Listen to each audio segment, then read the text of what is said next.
One day, America threatens Iran with devastating military strikes. The next day, it pauses the attack and talks about peace. One moment, Washington says diplomacy is alive. The next moment, it warns of a full-scale assault. The big question is, does the United States actually have an exit plan from Iran? Or is the world now witnessing what can only be described as an American seesaw? US President Donald Trump has now admitted that a military attack on Iran planned for Tuesday was put on hold after intervention from Gulf leaders, including Qatar, Saudi Arabia, and the UAE. Trump claims serious negotiations are now taking place and insists there is still a strong possibility of a deal. But at the very same time, he is also threatening Iran with massive military action if talks collapse. I've put it off for a little while, hopefully maybe forever, but possibly for a little while, because we've had very big discussions with Iran, and we'll see what they amount to. I was asked by Saudi Arabia, Qatar, UAE, and some others if we could put it off for 2 or 3 days, a short period of time, because they think that they are getting very close to making a deal. And if we can do that where there's no nuclear weapon going into the hands of Iran, I think, and if they're satisfied, we will be probably satisfied also. We're not going to let Iran have a nuclear weapon. So I was called by these 3 countries plus others, and they're dealing directly with our people and right now Iran. And there seems to be a very good chance that they can work something out. If we can do that without bombing the hell out of them, I'd be very happy. The contradiction has now become the defining feature of America's Iran policy. For months, Washington and Tehran have been locked in a dangerous cycle of sanctions, military threats, proxy wars, and stalled negotiations. The United States wants Iran to scale back its nuclear program, hand over enriched uranium, and abandon regional military influence.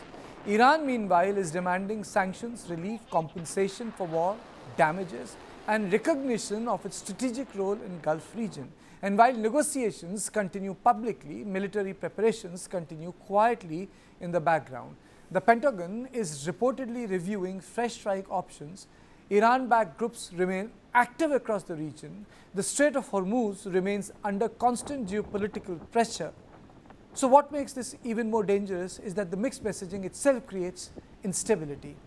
Allies become uncertain, markets become nervous, regional powers begin preparing for worst-case scenarios. The West Asia is trapped between diplomacy and deterrence, between negotiation and escalation, and increasingly between America's conflicting signals themselves. On this issue, to decode the entire situation, whether America has an exit plan from Iran, I am joined by Major General Sudhakarji and Air Commodore Dr. Ashwinder Singh Bahal. Thank you both of you for joining me. Let me straight away go to General Sudhakarji. General Sudhakarji, is it lack of option that America has, for the reason it is vacillating and not taking a final decision, or they think that they need to remain in the Strait of Hormuz for things they desire, which is not on part of public narrative, which is not in public domain, sir? So can you unmute yourself? Sorry. Good evening, Karthikeya. Thank you for inviting me for your show.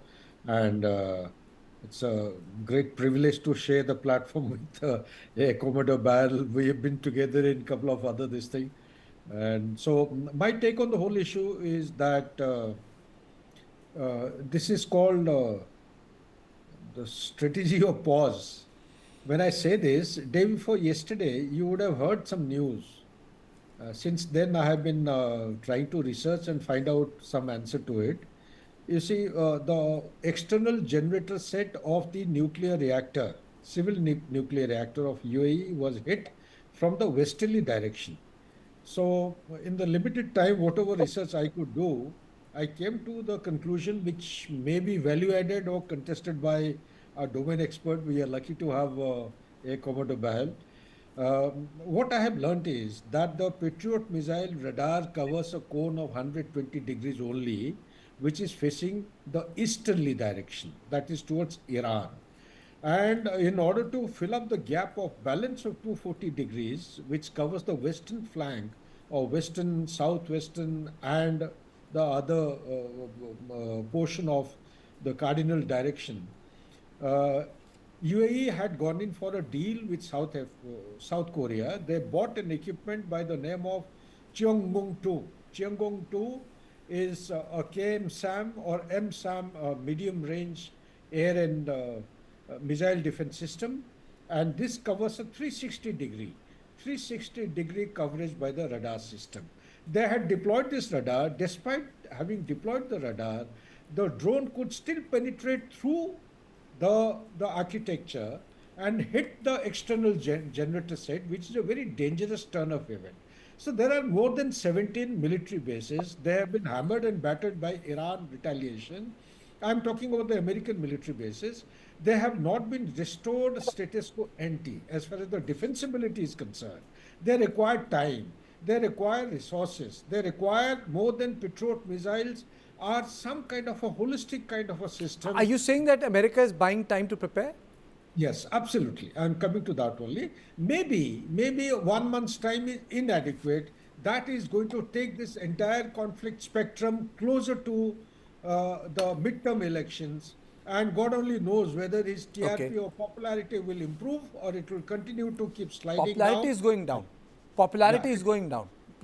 Dr. Bahal, is it about the internal issues, his own popularity going down in America and rejig as per, what the poll surveys are telling him? Or he's really fallen short of political objectives and Trump has no idea what to do now?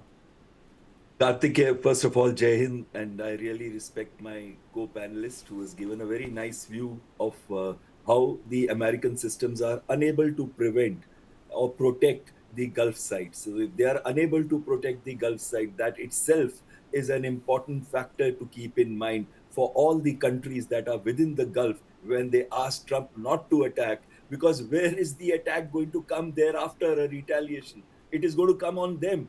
And he mentioned Baraka. It has 25% of UAE's electricity comes from there. It has 3 nuclear reactors. Imagine what can happen if those nuclear reactors start emitting radioactive material and the core starts burning up. It'll be like Fukushima or it'll be like Chernobyl in 1986. And that's a very important point brought out by General Sudhakar. The second issue that comes is, like you mentioned, political object is the goal and war is just a means of attaining it. So what is that military end state? If they could not achieve that military end state in 39 days, how can they achieve it in any second phase of attack? And if that end state is not clear, Trump, he keeps himself binds himself into corners where he cannot extricate himself. And now if he gets into the war and gets into the quicksand, then he's only going to get sucked even further, which means more body bags, more losses for America, despite having significant destruction on Iran and Middle East. Middle East is going to suffer. Imagine their oil, energy, infrastructure, their power plants, or even look at Qatar when Ras Lafan was hit. If you remember, train 4 and train 6 were hit, and those 2 trains are also ExxonMobil, which has got share of 34% and 30%. Can you believe $20 billion per year is the loss? 17% of exports have come down, and they're not likely to come up in the next 3 to 5 years. So if it attacks Qatar, and it destroys its 10 or 11 trains, then you know what is going to happen? Qatar will stop being, it's an existential threat to Qatar. And look at UAE. It has already suffered so much. So if $21 billion of American investment in Dubai or $60 billion with ExxonMobil, Occidental and others, imagine what is going to happen to UAE, and especially if they hit desalination plants, if that is what in the end it is going to come to. So I think this is also another major factor which is telling the countries in the Middle East, America cannot protect us. Americans, please don't escalate. Now comes the third factor.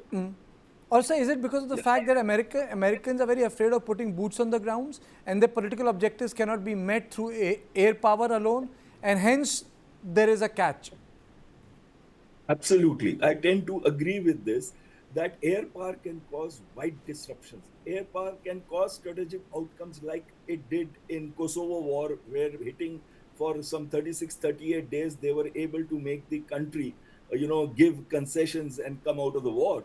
Now, but it may not happen in Iran because Iran is ready to take those losses. And Iran, you finally need to put boots on ground. And if you put boots on ground, there'll be heavy losses. I come to the next point. Putin and Xi, they're having a meeting today. And imagine if the attack had been carried out, they may have come out in the open. Or they may devise a strategy which really puts Americans into the harm's way. And what is going to happen then? And also, Mohsin Naqvi is making around the trips. To first, it went to Tehran, now he came back, and now he's likely to go to China after Putin goes back. Maybe there in Putin and China's talks, besides the 40 agreements that they're going to have, and the POS2 pipeline is going to come up. But what they are going to do is Okay. also whether Russia should keep the 440 kgs enriched uranium. So probably we are also moving towards a backdoor solution where Iran may agree on giving it to Russia but not to US. And also it may agree on a period of around 10 to 15 years as moratorium. So we may be looking at a solution. America is also Okay. realizing that Okay, then let me besides take the this. Let me take this point to General Sudhakarji because he has a different view. General Sudhakarji, is solution in sight, or do you think that this is going to procrastinate through rest of 2026? It will outlast the presidency of Donald Trump. Okay. This criticality has got no easy solution. Something that you and me at Commodore we are discussing, Air Commodore. It may sound doable, but for a country which has been battered, the self-esteem has been deeply hurt. It's a civilizational country. The pride of a nation has been deeply hurt.